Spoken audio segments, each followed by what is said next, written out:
Hello guys, क्या आपको पता है कि हमारे इंग्लिश लिटरेचर में ऐसे दो टॉपिक्स हैं जहाँ पे रिवर, ओशन, सी, इस तरह के कई सारे रेफरेंसेस देखने को मिलते हैं। और मैं आपको बताता चलूँ कि यूजीसी नेट के एग्जाम में, गेट के एग्जाम में या जितने भी एग्जामिनेशन है जो इंग्लिश लिटरेचर से रिलेटेड है, वहाँ पे हमें कई सारे ऐसे क्वेश्चंस, कई सारे ऐसे रेफरेंसेस, कोट्स देखने को मिलते हैं जो कहीं ना कहीं नेचर से रिलेटेड हो, रिवर से रिलेटेड हो, ओशन से, सी से। मैं आपको एक आध टॉपिक के बारे में बताना चाहता हूँ, जैसे इंग्लिश इन इंडिया, ये हमारा यूनिट भी है, आपको पता है।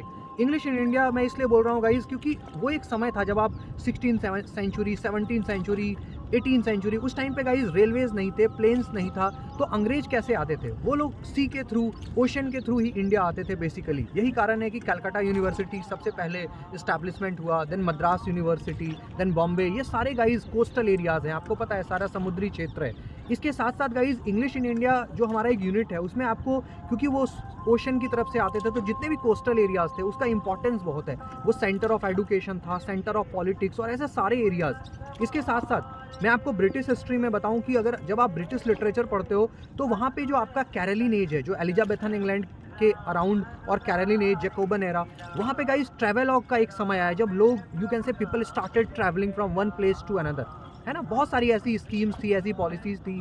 और आपको पता है कि इंग्लिश मैन, यानी कि जो वेस्टर्न, जो यूरोपियन, उनको घूमना फिरना, नेचर के प्रति जो उनका लव है वो बहुत ज़्यादा रहा है। तो उस टाइम एक ट्रेवेलॉग का समय आया जब लोग घूमना पसंद करते थे from one country to another. और उस टाइम पे वो कैसे जाते थे?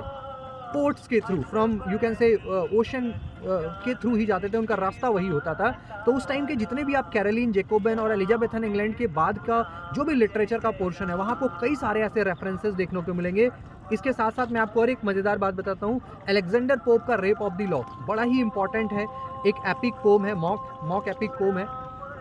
और उसमें जो बेलिंडा कैरेक्टर है, वो जब कॉफ़ी हाउस जाती है तो वो भी कहीं ना कहीं रिवर के थ्रू ही, यू कैन से, और इसी तरीके से ये जो नाव है, शिप है, इसी से बेलिंडा जो है कॉफ़ी हाउस जाती थी, वहाँ पे चेस और तमाम तरह के एक्टिविटीज़ में पार्टिसिपेट करती थी, और वहीं पे उसका लॉक ऑफ द हेयर को भी, यू कैन से, काटा गया था पीटर के द्वारा। इसके साथ साथ गाइस, जब आप विक्टोरियन लिटरेचर में आते हैं, आप जब रोमांटिसिज्म में आते हैं, तो विलियम वर्ड्सवर्थ नेचर की बात करता है। Even guys, Joseph Conrad, Heart of Darkness की आप बात कर लो, उनका नोस्ट्रोमो है, उन्होंने रिवर थेम्स की बात की है। आप जब विलियम वर्ड्सवर्थ को पढ़ते हो तो उन्होंने रिवर वे की बात की है, कोलरिज ने भी रिवर वे की बात की है, WYE। ऐसे कई सारे रेफरेंसेस मिलते हैं गाइस। और साथ के साथ जब आप, यू कैन से, विक्टोरियन एरा में जाते हैं, वहाँ पे भी आप चार्ल्स डिकेंस को पढ़ो। जब इंडस्ट्रियलाइजेशन का दौर आया, तो इंडस्ट्रियलाइजेशन के दौर में पेड़ कटने लग गए, डिफॉरेस्टेशन आया, लोगों ने, you can say, in order to become more and more rich, people started, you can say, spoiling और डिस्ट्रक्टिंग द इन्वायरमेंट, पर्यावरण को दूषित करने लग गए।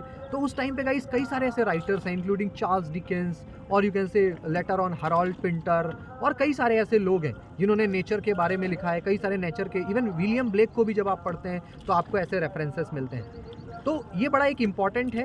और क्योंकि यूजीसी नेट का हमारा एग्ज़ाम जून में होने जा रहा है, तो ये होमवर्क मैं आपको भी देना चाहता हूँ, ठीक है। आप कमेंट बॉक्स में टाइप करके ज़रूर बताएं कि और ऐसे कौन कौन से रेफरेंसेस हैं जहां हमें सीज, रिवर या ओशन से जुड़ा कुछ ना कुछ कोट मिलता है, कुछ ना कुछ रेफरेंसेस मिलता है। आप सभी का बहुत बहुत धन्यवाद। Thank you.